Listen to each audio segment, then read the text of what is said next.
Hello everyone, welcome to our channel, and let's see how we can create a crew logo in Blox Fruits. To kick things off, go to the roblox.com homepage, and up top, hit the Create button. Now go to the dashboard in the top left. Now to craft your logo, you've got two options. Either upload your own image following specific formats or snag one from the Roblox marketplace. For the DIY approach, go to Development Items, click on Decals, and select Upload Asset.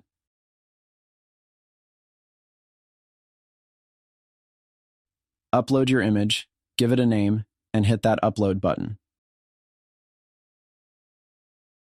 Alternatively, if you're not feeling like creating your own, hop over to the marketplace, click Images, and find something you like.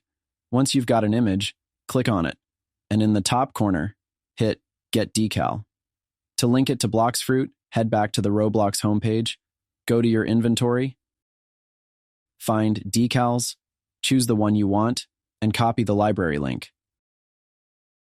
Finally, in Blox Fruit, replace the existing logo link with your copied one. That's all there is to it.